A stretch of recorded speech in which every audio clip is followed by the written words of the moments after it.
अंधेरी रात में सुनसान सड़क पर एक जवान लड़का अकेला खड़ा है। चेहरे पर हजारों सपनों का बोझ है, लेकिन जेब में सिर्फ 1500 रुपये हैं। इस लड़के के माँ बाप अब इस दुनिया को छोड़ के जा चुके हैं और कोई ना पहचान और ना कोई सहारा है। बस एक उम्मीद है, कुछ बड़ा करना है। लेकिन कौन सोच सकता था कि यह कमज़ोर सा दिखने वाला लड़का एक दिन बॉलीवुड का बादशाह और एशिया का सबसे अमीर एक्टर बन जाए। हाँ, मैं बात कर रहा हूँ शाहरुख खान की। आप में से ज़्यादातर लोग यही सोचते होंगे शाहरुख खान ने ये सारा पैसा फिल्मों से कमाया है, लेकिन आप गलत हैं। असलियत में शाहरुख खान फिल्मों के लिए कोई भी चार्ज करते ही नहीं हैं। फिर सवाल उठता है, आखिर ये कमाई आखिर आती कहाँ से? इसका जवाब है बिजनेस। शाहरुख खान एक बिलियनर एक्टर होने के साथ साथ एक जीनियस बिजनेसमैन भी हैं, लेकिन ये सफ़र काफ़ी मुश्किल भरा था। शुरुआत में उन्होंने जो भी बिजनेस किया वो सारे फ्लॉप हो गए। आईपीएल में टीम खरीदी तो 3 साल तक हार मिली और फिल्म प्रोडक्शन में गए तो करोड़ों का नुकसान हो गया। लेकिन आज वही इंसान अरबों का मालिक बन चुका है। आज की इस वीडियो में हम एक एक्टर शाहरुख खान की नहीं बल्कि एक बिजनेसमैन शाहरुख खान की बात करने वाले हैं। कैसे उन्होंने हर फेलियर से सीखा कि कौन कौन सा बिजनेस किया, उससे वो आज इतनी अमीर बन चुके। मुंबई का रेलवे स्टेशन जहां रात के अंधेरे में एक लड़का खड़ा है, उसके चेहरे पर थकान भी है और उम्मीद भी है। अनजान शहर में ना उसका कोई जान पहचान का है और ना कोई सहारा है। मन में एक सपना है, बॉलीवुड का हीरो बनना है। शाहरुख खान जो दिल्ली की गलियों से निकलकर एक माया नगरी में अपनी पहचान बनाने आया है। शाहरुख खान हमेशा कुछ बड़ा करने की सोच रखते हैं, लेकिन उससे पहले ही जिंदगी ने उन्हें एक के बाद एक बड़े झटके दिए। पहले उनके पिता का साया सिर से उड़ गया, क्योंकि परिवार बहुत अमीर नहीं था, इसलिए घर की पूरी जिम्मेदारी माँ के ऊपर आ गई। लेकिन माँ ने कभी हिम्मत नहीं हारी। वो भी चाहती थी कि उनका बेटा कुछ बड़ा करे, कुछ ऐसा जिससे दुनिया में नाम बनाए। अब शाहरुख खान पढ़ाई में तो ठीक ठाक थे, लेकिन उनका असली लगाव थिएटर से था। इसलिए वह कॉलेज के ड्रामा क्लब्स में खूब परफॉर्मेंस करते थे, पर यह जुनून केवल स्टेज तक ही सीमित था। यह बड़े पर्दे तक नहीं पहुंचा था। अभी वह इसके बारे में सोच ही रहे थे कि ज़िंदगी ने उन्हें दूसरा बड़ा झटका दे दिया और उनकी माँ भी इस दुनिया से चली गई। शायद यही मूवमेंट था जिसने शाहरुख खान की पूरी ज़िंदगी बदल कर रख दी। अब उन्होंने किसी भी हाल में अपनी माँ का सपना पूरा करना था, इसलिए वह बस एक बैग उठाया और जेब में सिर्फ 15,000 रुपये थे। लेकिन यह शहर हर एक नए इंसान को परखता है। यहाँ आते ही समझ आ गया था कि नाम कमाने के लिए जितनी ठोकरें खानी पड़ेंगी, उसके पास ना रहने के लिए कोई जगह थी, ना कोई काम और ना कोई पहचान बनाने के लिए जरिया। दोस्तों की मदद से कुछ महीनों तक गुजारा किया, लेकिन स्ट्रगल चलता रहा। सैकड़ों ऑडियंस दिए, लेकिन एक के बाद एक सारे रिजेक्ट हो गए। उन्होंने कई बार तो ऐसा लगा कि वापस दिल्ली लौट जाना चाहिए, लेकिन फिर माँ की कही बात याद आ जाती थी। शाहरुख खान के लिए यह एक मुश्किल भरा वक्त था, लेकिन जब भी कोई भी सपना सच होने वाला होता है तो एक नया दिन दरवाजे खुल जाते हैं। आखिरकार उन्हें भी उनका पहला ब्रेक मिला, लेकिन उन फिल्मों में नहीं बल्कि टीवी सीरियल में। फौजी नाम से शो उन्होंने एक अपने करियर की शुरुआत की और धीरे धीरे उनकी पहचान बनने लगी। लेकिन दुनिया में नाम कमाने के लिए सिर्फ इतना ही काफ़ी नहीं था, इसीलिए शाहरुख खान बड़े पर्दे पर आने की कोशिश में लगे रहते थे और फिर आखिर वो दिन आ ही गया।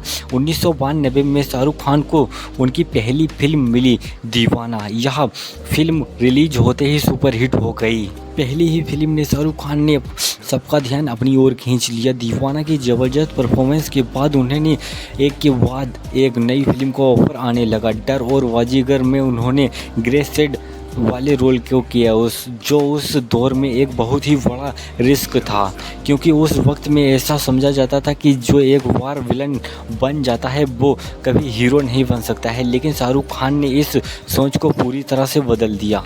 इसके बाद 1995 में आई दिलवाले दुल्हनिया ले जाएंगे। इस फिल्म ने इनके करियर को एक नई ऊंचाई तक पहुंचा दिया। यह सिर्फ फिल्म सुपरहिट नहीं बल्कि एक कल्ट क्लासिक बन गई थी और इस फिल्म की बदौलत शाहरुख खान को किंग ऑफ रोमांस का टैग मिल गया था। इसके बाद दिल तो पागल है, कुछ कुछ होता है, मोहब्बतें और कभी खुशी कभी गम जैसी फिल्मों में उन्होंने उस वक्त सबसे बड़ा सुपरस्टार बना दिया। अब शाहरुख खान सिर्फ एक एक्टर नहीं बल्कि वो एक आइकॉन बन चुके थे। लेकिन यह सक्सेस जितनी भी खूबसूरत लग रही थी उतनी ही खतरनाक भी थी, क्योंकि अब उनके अंदर एक डर बैठ चुका था कि अगर यह सब कुछ छिन गया तो आगे क्या होगा। असल में शाहरुख खान ने कई बड़े सुपरस्टार को अपनी करियर के पीक से गिरते हुए देखा था और यही डर उनके दिमाग में भी बैठ चुका था।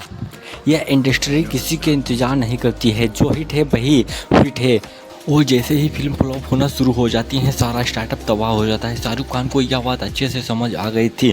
उन्हें पता था कि सिर्फ एक्टिंग पर डिपेंड रहना सही नहीं होगा। वो अपने परिवार के लिए एक सेफ फ्यूचर बनाना चाहते थे। इसीलिए उन्होंने ठान लिया था कि अब वो सिर्फ एक एक्टर नहीं बल्कि एक बिजनेसमैन भी बनेंगे। और इसी सोच के साथ उन्होंने फिल्म प्रोडक्शन के बिजनेस में कदम रखने का सोचा। ये साल था 1999, जब उन्होंने अपनी पहली प्रोडक्शन कंपनी ड्रीम्स अनलिमिटेड की शुरुआत की। इस कंपनी में उनके साथ जूही चावला, जय मेहता और डायरेक्टर अजीज मिर्जा के पार्टनर थे। ड्रीम्स अनलिमिटेड का पहला प्रोजेक्ट था दिल है फिर भी हिंदुस्तानी। इस फिल्म में शाहरुख खान खुद लीड रोल में थे और उन्होंने इसे एक नए स्टाइल में बनाने की कोशिश की थी। यह फिल्म इंडियन मीडियम और पॉलिटिक्स पर तंज कसती थी, जिसे आम मसाला फिल्मों से काफ़ी अलग बनाता था। लेकिन शायद उस दौर में इंडिया इस तरह की फिल्म को देखने के लिए तैयार नहीं था, इसलिए यह फिल्म बॉक्स ऑफिस पर बुरी तरह से फ्लॉप हो गई थी। अब पहला झटका लग चुका था, लेकिन शाहरुख खान ने हार नहीं मानी। उन्होंने ड्रीम्स अनलिमिटेड के तहत एक और फिल्म बनाने का फैसला किया, जिसका नाम था अशोका। यह फिल्म उनकी अब तक की सबसे महंगी फिल्मों में से एक थी। बड़े पर्दे पर सेट, दमदार कहानी और शानदार विजुअल का यूज। शाहरुख खान ने इस फिल्म में सम्राट अशोका का किरदार निभाया और इससे अब तक का सबसे चैलेंजिंग रोल में से एक माना गया है। लेकिन इस फिल्म का वही हाल हुआ जो अब तक होता चला आ रहा था। फिल्म रिलीज होते हुए बॉक्स ऑफिस पर फ्लॉप हो गई। इस दूसरी फ्लॉप ने ड्रीम्स अनलिमिटेड पर एक बड़ा झटका लग चुका था। शाहरुख खान और उनके पार्टनर्स के करोड़ों डूब गए थे, लेकिन फिर उन्होंने कंपनी को एक और मौका देने का फैसला किया। इस बार उन्होंने चलते चलते नाम से एक फिल्म प्रोड्यूस की। हालांकि यह फिल्म हिट रही, लेकिन यह इतना भी कुछ खास कमाई नहीं कर पाई कि पिछली 2 फिल्मों का नुकसान की भरपाई कर सके। ये कंपनी अब घाटे में जा चुकी थी और उन्होंने पार्टनर ने जूही चावला और जय मेहता अब इस और बिजनेस को आगे ले जाना नहीं चाहते थे। यह शाहरुख खान के करियर की बहुत बड़ी पहली हार थी। इस हार से उन्होंने बड़ी सीख ली। अगर बिजनेस में सफल होना है तो इस पूरे प्लानिंग के साथ करना होगा।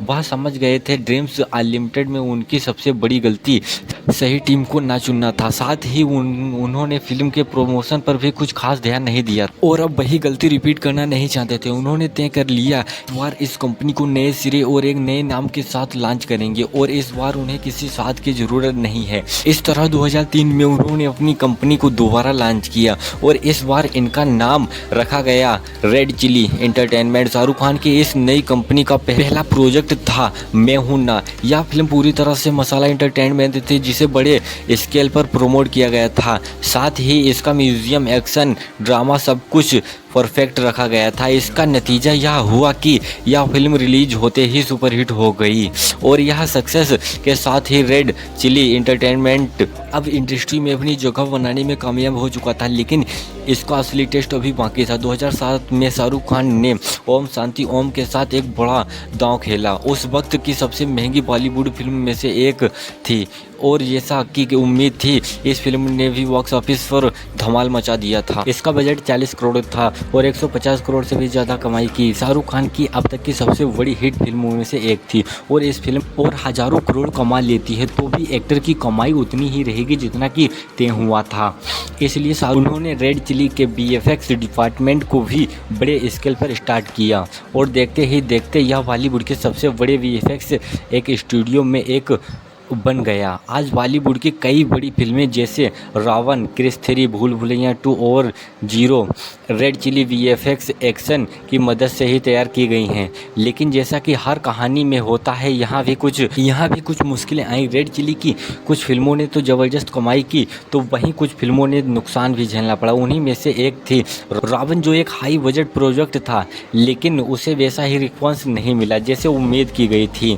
इसी तरह डियर जिंदगी, अब हैरी रेड, सेजन, रसाइस और जीरो भी रावण शाहरुख खान के लिए एक बड़ा झटका साबित हुई। लेकिन शाहरुख खान हार मानने वालों में से नहीं थे। उन्होंने अपनी कंपनी को एक नए तरीके से आगे बढ़ाने का फैसला किया। दोस्तों, रेड चिली अब सिर्फ फिल्मों तक सीमित नहीं थी, बल्कि यह कंपनी अब एडवर्टाइजमेंट, वेब सीरीज और डिजिटल कंटेंट जैसी सर्विस भी देने लगी थी। लेकिन यह चीज़ शाहरुख खान को अभी भी परेशान कर रही थी। वो यह कि फिल्म प्रोडक्शन का बिजनेस बहुत ही रिस्की होता है। कभी फिल्म हिट होती है तो कभी फ्लॉप हो जाती है। एक सुपरहिट फिल्म करोड़ों कमा सकती है, लेकिन एक फ्लॉप फिल्म करोड़ों डुबा सकती है। शाहरुख खान यह समझ चुके थे कि उनका पूरा बिजनेस मॉडल सिर्फ फिल्मों पर ही डिपेंड रहा तो यह एक बहुत बड़ा रिस्क होगा। इसीलिए अब उन्होंने एक ऐसी बिजनेस की तलाश की जो फिल्म इंडस्ट्री से अलग हो और फिर उनके सामने एक परफेक्ट अपॉर्चुनिटी दिखाओ, जिसका नाम था आईपीएल। यह साल था 2008, जब भारत में पहली बार आईपीएल की शुरुआत होने वाली थी। यह सिर्फ एक टूर्नामेंट नहीं बल्कि एक क्रिकेट और गैम्बलर का सबसे बड़ा कंटेंट था।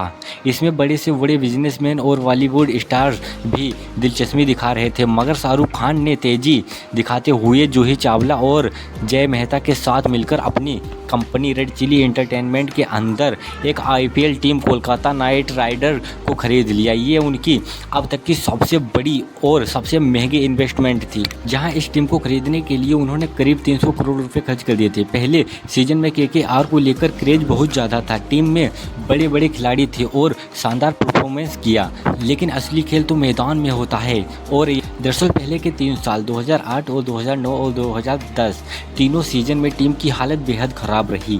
मैच हारने की झड़ी लग गई, प्ले ऑफ तक पहुंचने की तो दूर बात थी, टीम पॉइंट टेबल में सबसे नीचे रही। फैंस का जोश ठंडा पड़ने लगा और धीरे धीरे केकेआर एक मजाक बनकर रह गई। बात यहां तक पहुंच गई कि शाहरुख खान की खुद की फैमिली ने कह दिया इस टीम को बेच डालो, लेकिन शाहरुख खान तभी एक मास्टर स्ट्रोक खेलते हैं। 2011 में केकेआर ने ऑक्शन में गौतम गंभीर को खरीदा और उन्हें टीम का कैप्टन बना दिया। इस एक फैसले ने पूरी टीम की तकदीर ही बदल डाली। 2011 में केकेआर ने पहली बार प्ले ऑफ के लिए क्वालिफाई किया और अगले ही साल 2012 में केकेआर ने आईपीएल की ट्रॉफी जीत ली और 2014 में केकेआर ने दूसरी बार भी आईपीएल ट्रॉफी जीत ली। इस जीत के साथ ही केकेआर अब एक ग्लोबल ब्रांड बन गई चुकी थी। इसके लिए एम्पायर्स की लाइन लग गई, टीम की ब्रांड वैल्यू लगातार बढ़ती जा रही थी और यह हर साल करोड़ों की कमाई करने लगी। लेकिन यह वक्त ऐसा आया जब शाहरुख खान को केकेआर की वजह से एक बहुत बड़ी विवाद का सामना करना पड़ा। दरअसल 2012 के दौरान बनखेड़े स्टेडियम में एक सिक्योरिटी गार्ड से उनकी बहस हो गई और बीसीसीआई ने शाहरुख खान पर 5 साल के लिए स्टेडियम में एंट्री करने पर बैन लगा दिया। उनके लिए बहुत बड़ा झटका था, लेकिन उन्होंने आईपीएल के साथ साथ दुनिया भर के क्रिकेट में टीम इन्वेस्ट करना शुरू कर दिया। सबसे पहले 2015 में उन्होंने कैरेबियन प्रीमियम लीग यानी सीपीएल में एक टीम खरीदी जिसका नाम है टिबो नाइट राइडर।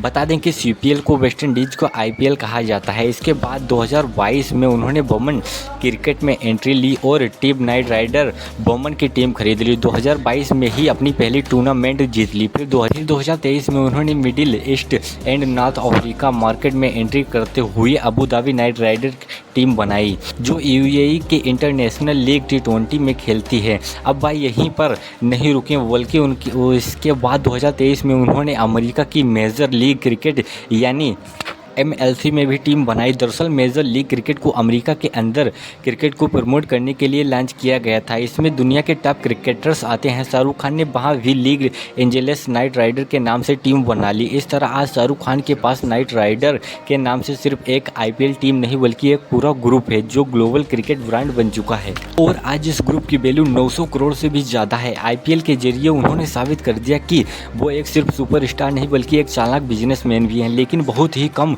लोग जानते हैं कि शाहरुख खान सिर्फ फिल्मों और क्रिकेट से नहीं बल्कि प्रॉपर्टीज़ में भी डील करते हैं। उनके पास दुनिया में अलग अलग देशों में ऐसी प्रॉपर्टीज़ हैं जिनकी कीमत साल दर साल बढ़ती जा रही है। सबसे पहले बात करते हैं हम मन्नत की, तो सिर्फ यह एक बंगला नहीं बल्कि शाहरुख खान की पहचान बन चुका है जिसकी कीमत आज 200 करोड़ से भी ज़्यादा है। बता दें कि 2001 में उन्हें मन्नत पसंद आ गया था, लेकिन उसकी कीमत 13 करोड़ थी जो उस वक्त के हिसाब से बहुत ज़्यादा हुआ करती थी। लेकिन आज वही मन्नत शाहरुख खान के नाम पर है।